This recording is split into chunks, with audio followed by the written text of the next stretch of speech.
Hey everyone, Christina here, One Creative Direction. How are we doing today? Today's video is going to be all about this product right here. This is Crystalac's newest top coat product. It's called Grand Finale. A little bit of background, they released it and had some issues. This is going to be an absolutely 100% honest review, okay? Just because I'm an affiliate doesn't mean I'm going to try to, gloss over the pros and cons and get you to buy something that I don't feel is, I guess, I wouldn't use, is maybe a better way to put it. Excuse me, I'm gonna move the camera just a bit. Okay, so I purchased it right away when they released it, and they had a what they called a 1.0 because they came in because a lot of the tumbler makers were having issues, and they released a 2.0. Well, I still have the 1.0. I'm not 100% certain I'm going to be buying any more of this. It's going to really depend on some of the things that I do here today and in the next few weeks. I did some initial testing. I put out a video right after I did that. I still have some samples on my shelf that I would plan on doing some additional testing to see whether or not I could potentially use it for my coasters. As it is right now, I feel like the product is very finicky to work with, much more so than Bright Tone is, and I've been using Bright Tone on my coaster since I started. So I feel like if it's not broke, don't fix it. And until I'm 100% sure that I'm good with the process and the product and the quality, I won't move forward with switching to Grand Finale until that point. So with all that said, I want to show you just a little introductory. So I have used this product on a few things. One of the things that I used it on, and one of the first issues that I noticed is when you apply it to the surface, and I'm not sure you're going to be able to see this, little tiny cracks. I think you'll be able to see it if I get the right angle. But the gloss on it is amazing. I mean, don't get me wrong. I wish I could put this on everything. It looks just like resin, but it's so much better for you. I mean, it's water-based. So that's the biggest issue that I'm having. I know a lot of people have bubbles and brush marks. And then other issues that I've run into, I have a really large guitar cutout. I thought that was going to be the death of me. I ran into so many issues. So besides the cracking,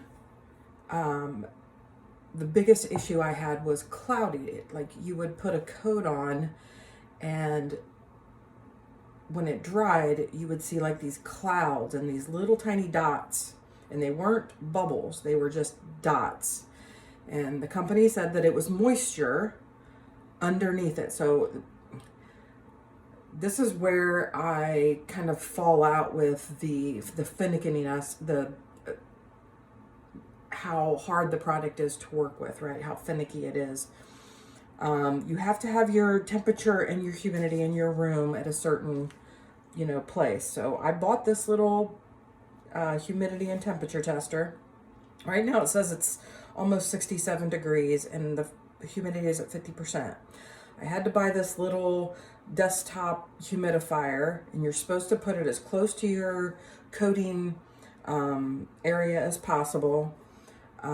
So that's like stipulation number one. Your your temperature and humidity your temperature has to be a minimum of 68 degrees. Most people are doing it between 70 and 72, at which point I'm probably going to be sweating.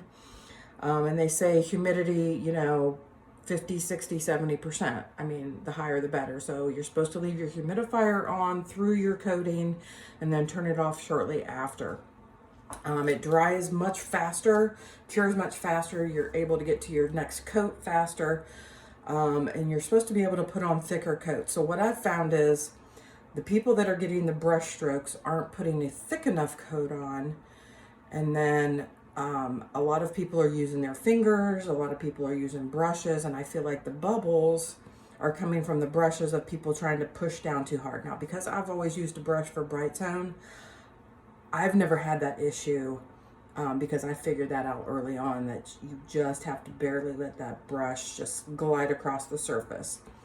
But what I've found is it's so hard to get the correct thickness of the layer because of the fact that if you go too thin, you get the bubbles and the brush marks. If you go too thick, then you're getting that cloudiness. So what they're saying is that it's not drying underneath, and you have to let it sit for multiple days for that cloudiness to go away before you can put your next coat on. So to me, it kind of defeats the purpose of being able to coat faster. I know a lot of people are frustrated with the process, myself included, because I really like the appearance of it if you can get past all of the variables and the issues. Now, when I first started it, that cracking, when I put it on that guitar, they told me to put down glitter glue, which is another one of their products, watered down glitter glue. So I did that, and that really didn't make any difference. So I haven't done that. I went back to, so for this particular one, I sprayed it with shellac, like I do a lot of my stuff. So again, the cracks, and like on my guitar, the cracks eventually went away, but I think I have like 5 or 6 coats on it. And the whole point of, this product was less layers, faster coat times, and I didn't experience that.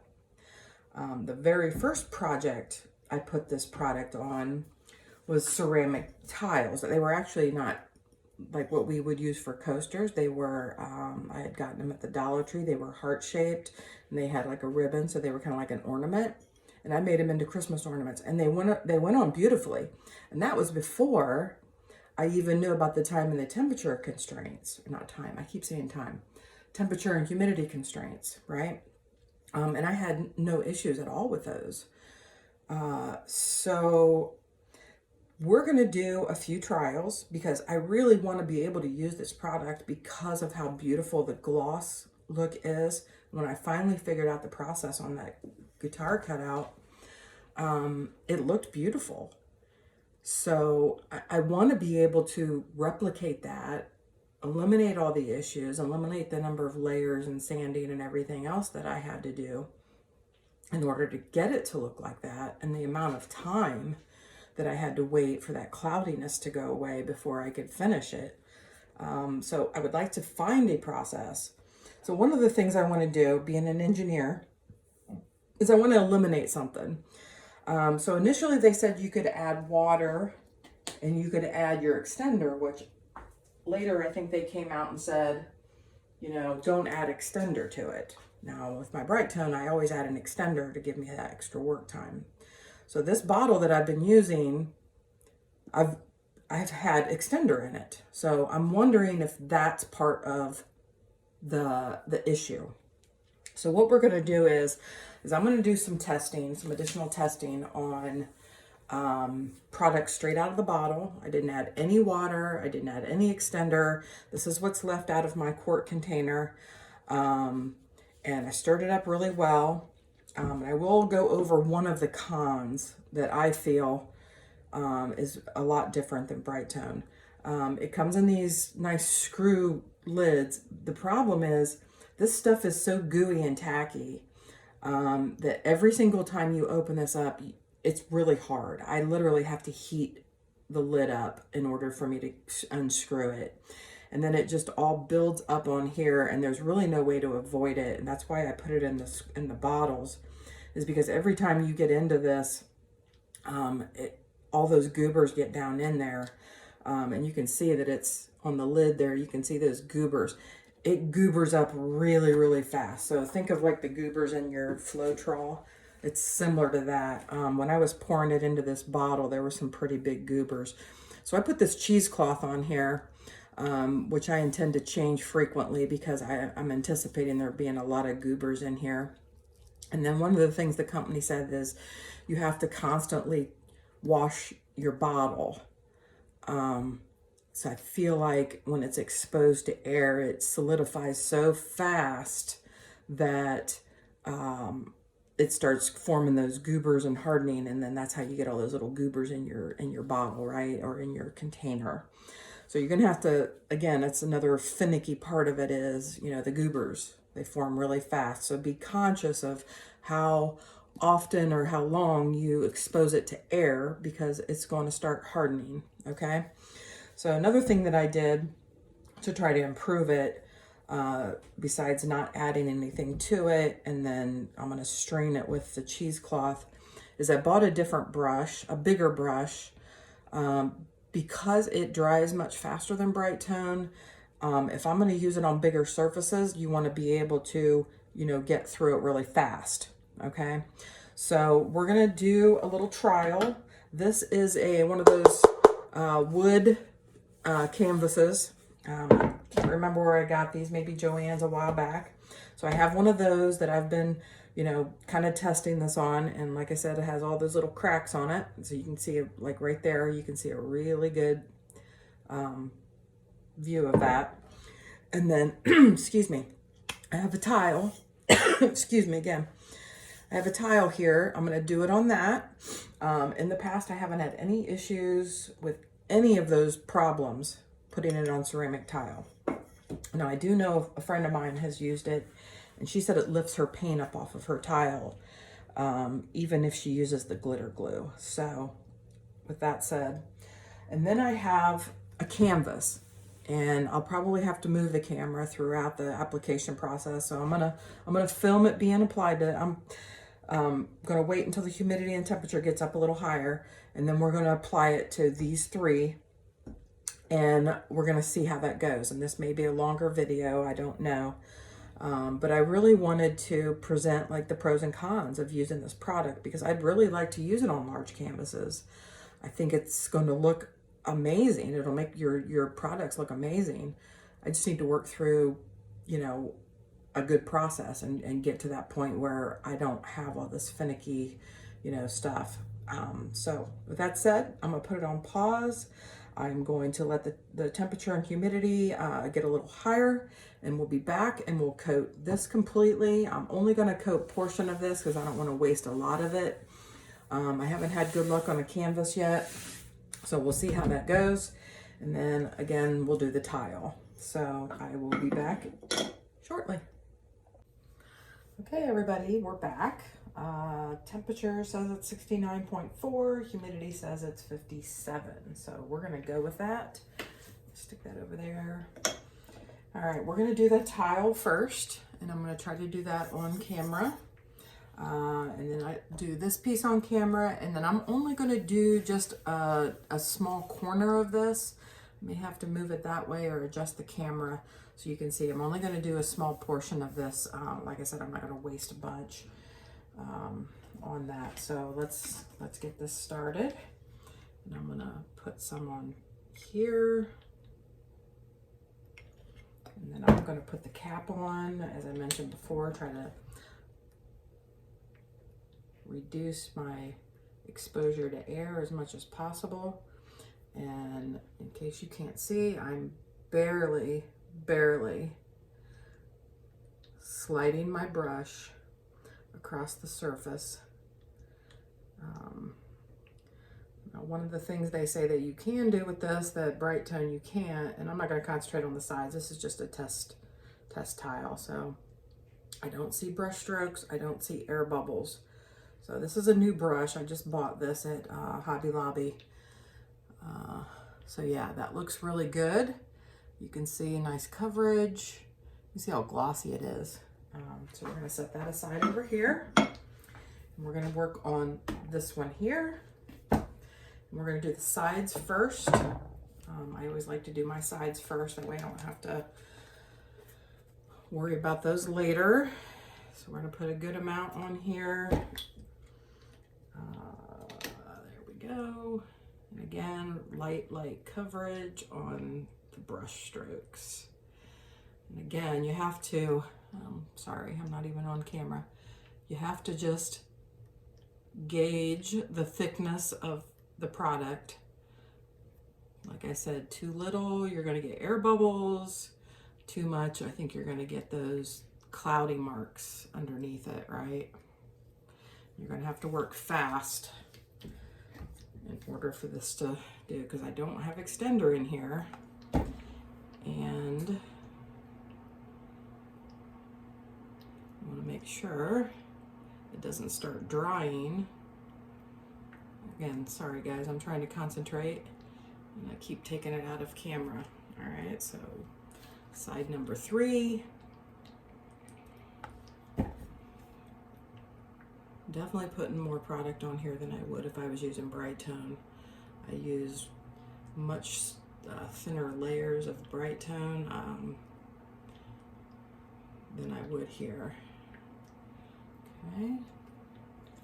And you know, you can see that this does have a milkier appearance. Bright Tone's a lot clearer in the bottle and going on, where this has, you know, sort of a milky appearance, but as you can see, it dries perfectly clear outside of the cracks and the cloudiness sometimes. So we'll see. We'll see what happens. But yeah, just barely gliding over that. I saw in a few of my Crystalac groups where some folks had said, you know, mist some water on your item when you're done to get the air bubbles to go away. And then I went back to try to see if I could find that post. I couldn't find it. Apparently they do not recommend doing that, although I do see lots of folks still saying that they do it. So I guess, you know, we all have to work out our own process on things, right? Same thing with the pour painting. You know, everybody does what's best for them. Try not to put this on too thick, but also not too thin.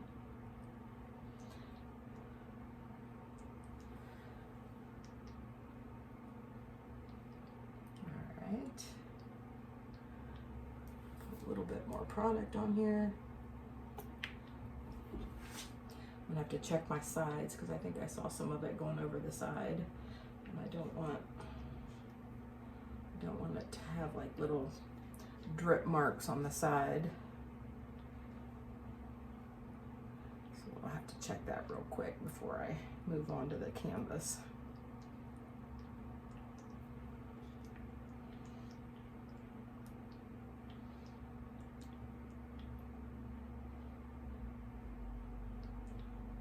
Okay, let me check my sides real quick.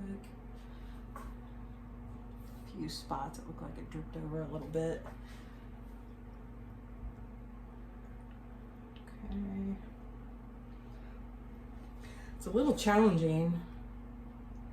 I mean, this product was essentially made for tumblers, and when you're applying it on a tumbler, the tumbler is turning. So we're trying to take that and apply it to fluid art, which is sitting flat. So not always ideal. All right, so we're gonna leave that there. I'm gonna come over here. Sometimes if you see an air bubble, just blow on it. Sorry if my big head was in there. I see one right here. I just popped it. The bristle. I see a few tiny little air bubbles. Not anything huge. Go ahead and pop those.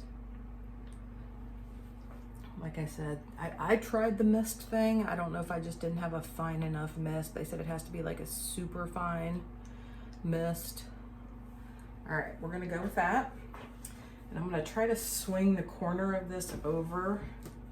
I don't know how much we're gonna get in view, but I really just wanna know, because initially I thought that this product just doesn't work well on like flexible surfaces. I mean, it's made for steel, stainless steel tumblers, so maybe it's just not made you know, to go on flexible things like canvases and such.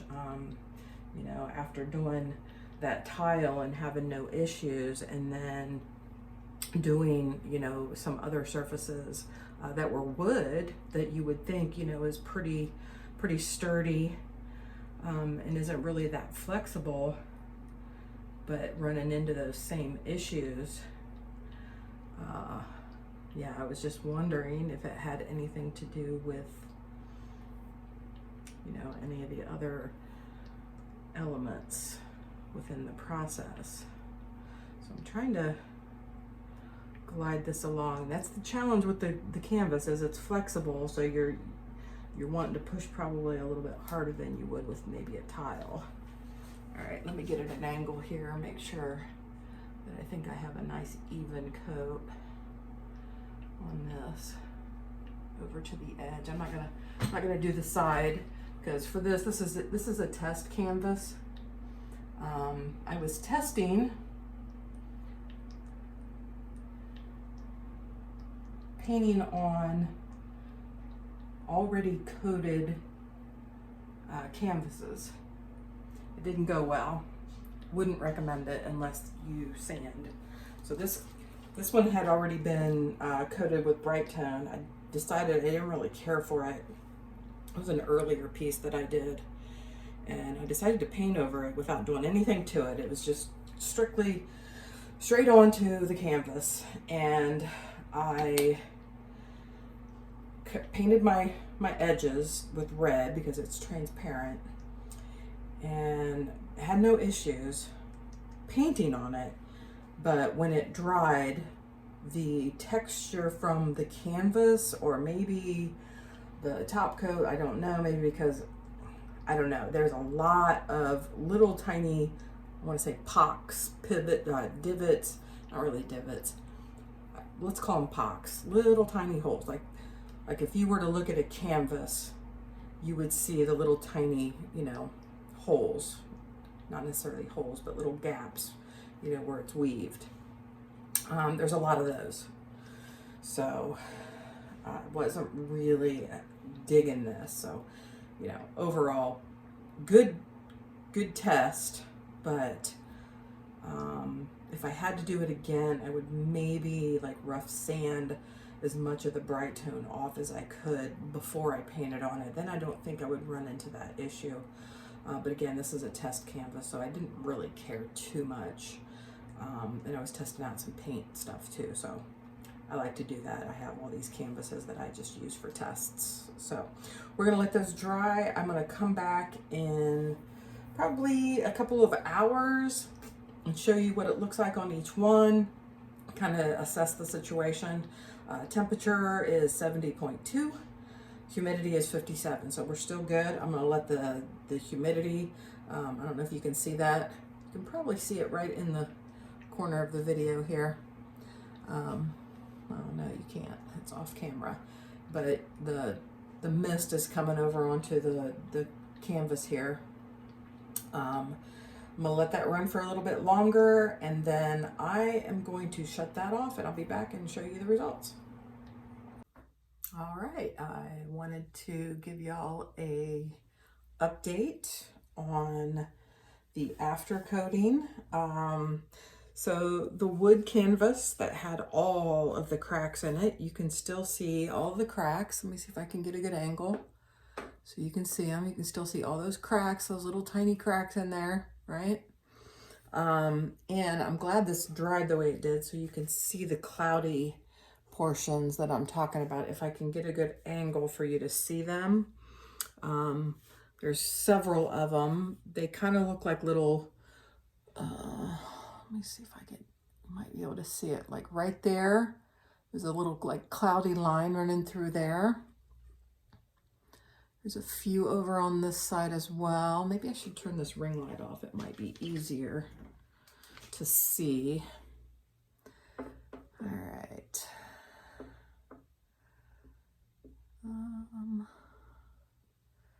Yeah, it's a little difficult. There's a big cloudy portion right along here that's kind of hard to see.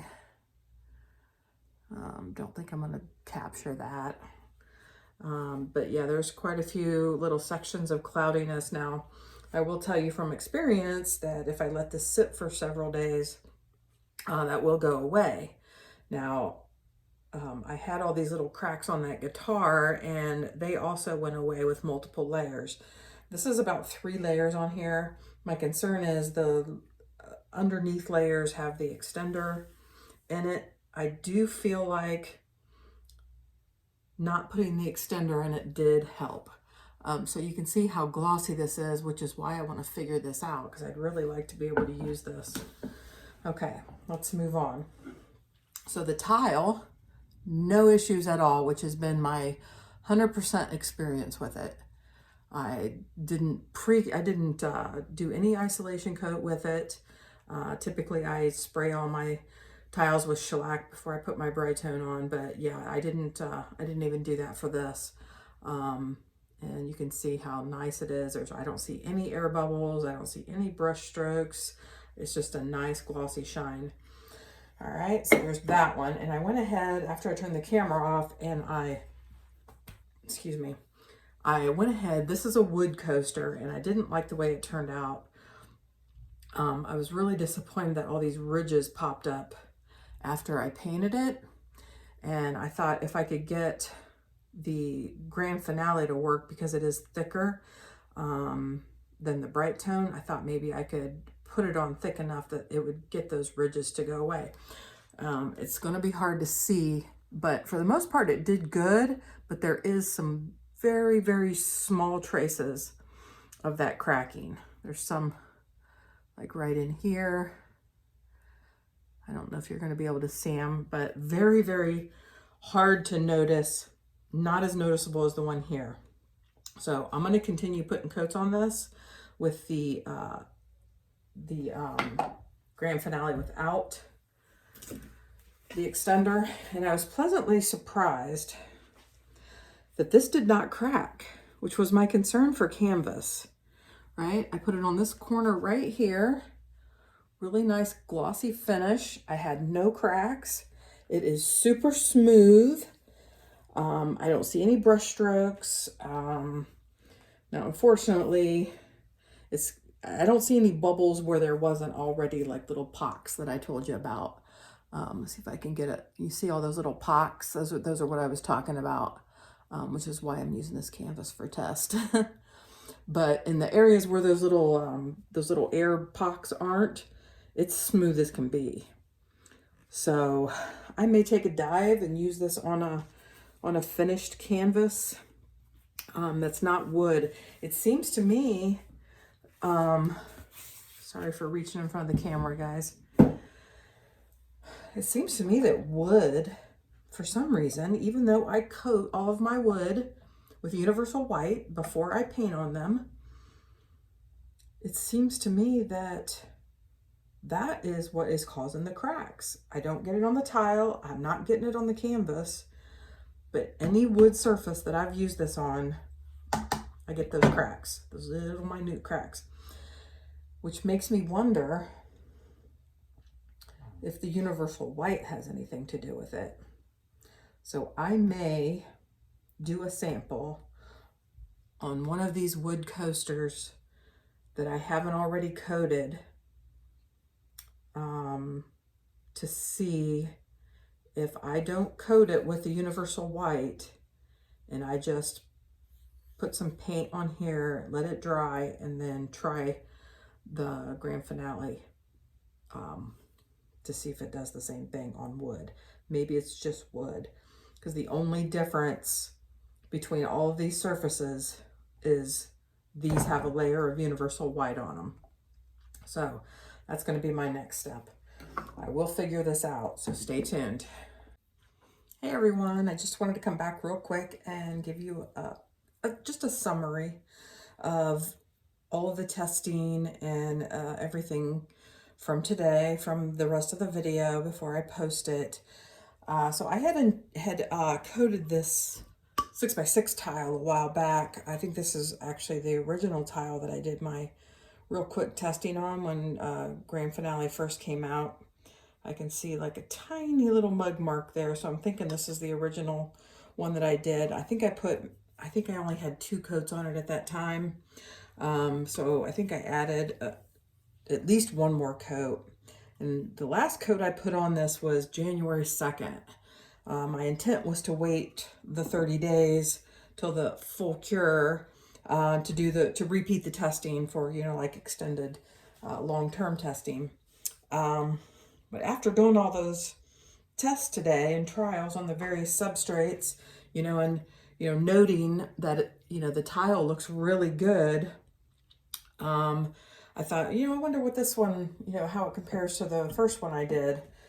I'll tell you guys, this kind of just solidifies my decision of not using Grand Finale for any of my artwork, including tile, even though it looked really nice on the trial that I did. I want to show you after long term. Can you see all of those divots in there? You see that? It's like more than a pinhole. It's like the diameter of not really a really sharp pencil, but I mean, they're all over. You can see them. You see them here. You can see them all over here. Yeah, so I had intended on testing that, but I don't think I really need to now, because that pretty much just solidifies my reason, or my thinking of not switching. And I had done these, I think in November. This is probably one of the first things that I put the Grand Finale on. And I'm pretty sure, I'm trying to remember if I put glitter glue on this per their suggestion. I'm wondering if, you know, maybe that's the difference between this one and this one. I was thinking I put glitter glue on this, but this one's maybe since November. I see teeny tiny little divots, not nearly as big as these. So these would be like a really dull pencil, and this would be like a super sharp. Like these are like really, really pinholes. They're like tiny, tiny. I don't even know if you're going to be able to see them on camera. There's just a little bit along the edge here. So I have 2 of these. Actually, there's a few more maybe along here. You can't really see them with the naked eye. I have my glasses on. I have them under a really strong light. But there's a few more along here. I'm hoping if I keep angling it.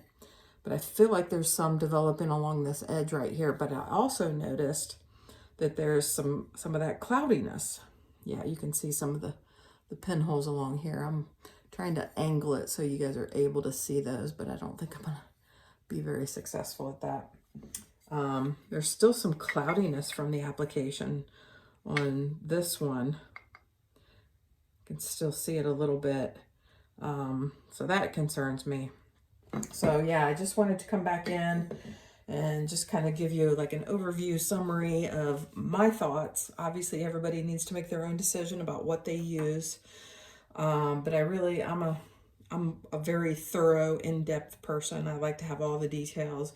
I like to test every scenario, everything, just to make sure. Like I said, I really, really wanted to use this stuff for my artwork because of the shine is so nice. But I just don't think I'm going to be able to. I'll stick with my bright tone and my extreme protection and my crab coat and all the other really great products from Crystalac, but I just can't move forward with this Grand Finale.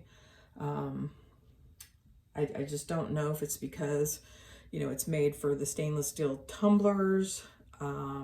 Yeah, so that's my summary.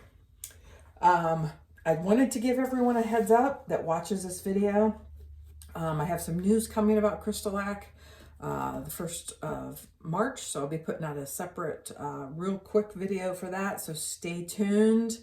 If you're running low on Crystalac products, you're going to want to see that video because there's a discount that's coming. So stay tuned for that, guys, and I really appreciate you staying with me for the entirety of this video.